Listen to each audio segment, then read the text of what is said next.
Shalom saudara yang terkasih dalam Tuhan, senang sekali kita hari ini mau merenungkan firman Tuhan bersama-sama. Mari kita satukan hati, kita berdoa saudara. Bapa, terima kasih untuk penyertaan-Mu, biarlah firman-Mu ini menjadi kekuatan, menjadi rema, menjadi pencerahan bagi seluruh kehidupan kami. Dalam nama Tuhan Yesus, haleluya. Amin. Saudara, mari buka dalam Bilangan 12 pasal yang pertama sampai 16. Kita baca ayat yang 1 dan yang kedua. Pemberontakan Miriam dan Harun. Miriam serta Harun mengetahui Musa berkenaan dengan perempuan Kus yang diambilnya.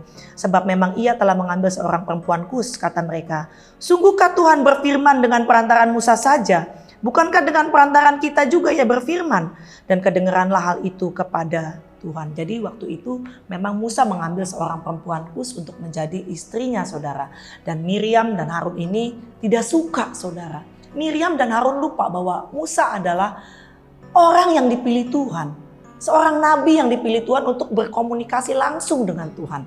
Kadang-kadang kita lupa ya, ketika Tuhan sudah menetapkan orang menjadi seorang pemimpin, kita ada rasa tidak suka, kita punya iri hati saudara, akhirnya kita menyerang dia. Hati-hati, ketika Tuhan sudah memilih seseorang untuk dipercayakan, kita nggak boleh iri saudara. Kenapa?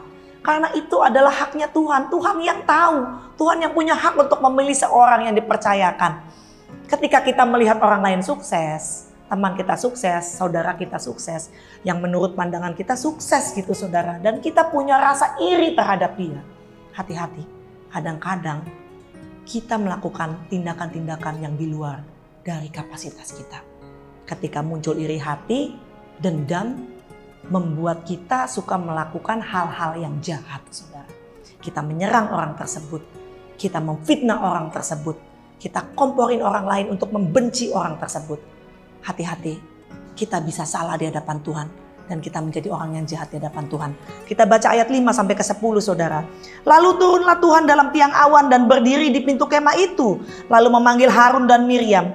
Maka tampillah mereka keduanya. Lalu berfirmanlah ia, dengarkanlah firmanku ini. Jika di antara kamu ada seorang nabi, maka aku Tuhan menyatakan diriku kepadanya dalam penglihatan. Aku berbicara dengan dia dalam mimpi. Bukan demikian hambaku Musa, seorang yang setia dalam segenap rumahku.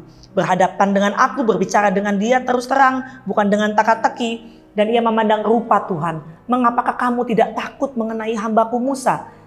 Sebab itu bangkitlah murka Tuhan terhadap mereka. Lalu pergilah ia. Dan ketika awan telah naik dari atas kemah, maka tampaklah Miriam kena kusta, putih seperti salju. Ketika Harun berpaling kepada Miriam, maka dilihatnya bahwa dia kena kusta. Bahaya ya saudara ya. Bahaya sekali. Tuhan bilang bahwa Musa ini orang yang dipakai Tuhan. Musa ini orang yang setia. Bahkan di ayat sebelumnya Musa ini orang yang lembut hati. Tapi kenapa engkau menyerang hambaku? Kita nggak punya hak untuk menghakimi orang saudara. Saudara ingat kisah Daud? Ketika dia diperhadapkan oleh Saul dan dia punya kesempatan untuk membunuh Saul saudara. Tapi Daud bilang dijauhkannya hal ini. Sebab Saul orang yang diurapi Tuhan. Artinya biar Tuhan yang urus jika memang orang tersebut tidak benar dalam pandangan kita. Tapi biarlah Tuhan yang menyingkapkannya ketidakbenaran tersebut. Bukan kita yang menyingkapkan ketidakbenarannya saudara. Karena kita tidak punya hak saudara. Tidak perlu kita ikut-ikutan menghasut orang, menyerang orang. Nanti kita salah di hadapan Tuhan. Kalau kita ikut-ikutan menyerang orang tersebut, padahal orang tersebut ternyata benar di hadapan Tuhan. Dan orang tersebut memang benar tidak bersalah. Maka kita yang menanggung akibatnya saudara. Seperti yang dikatakan tadi, Miriam kena kusta.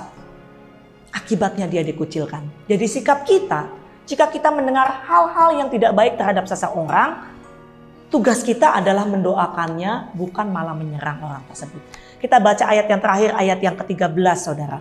Lalu berserulah Musa kepada Tuhan, ya Allah sembuhkanlah kiranya dia. Kemudian berfirmanlah Tuhan kepada Musa, sekiranya ayahnya meludahi mukanya, tidakkah ia mendapat malu selama 7 hari? Biarlah selama 7 hari dia dikucilkan keluar tempat perkemahan. Kemudian bolehlah ia diterima kembali. Jadi dia dikucilkan dari tempat perkemahan karena dia kena kusta. Saudara, kita nggak punya hak untuk menghakimi orang lain. Kenapa? Karena kita bukan Tuhan. Yang punya hak untuk menghakimi orang adalah Tuhan sendiri. Jangan kita bikin malu diri kita sendiri. Ketika orang yang kita hakimi, ketika orang yang kita serang, ketika orang yang kita fitnah, ternyata dia tidak salah. Dan Tuhan mengatakan bahwa dia adalah orang yang benar. Maka kita yang akan menanggung akibatnya, saudara. Mari hari ini kita sama-sama belajar untuk tidak menghakimi orang, tidak menyerang orang. Biarlah Tuhan sendiri yang akan menyingkapkan jika orang itu salah di hadapan Tuhan. Tugas kita lah ada mendoakannya, saudara. Kita satukan hati, kita bersatu dalam doa. Bapa yang baik, terima kasih kami diajar untuk selalu bergantung pada Tuhan, menyerahkan segala masalah pada Tuhan, belajar untuk tidak menghakimi orang, tidak belajar untuk tidak membicarakan orang. Biarlah Tuhan yang punya keadilan, yang berhak untuk menghakimi orang yang bersalah di hadapan-Mu. Terima kasih Tuhan, terpujilah Engkau dalam nama Tuhan Yesus, haleluya, amin. Biarlah kita selalu diberkati Tuhan, tetap optimis, jaga kesehatan, Tuhan memberkati kita semua. Shalom.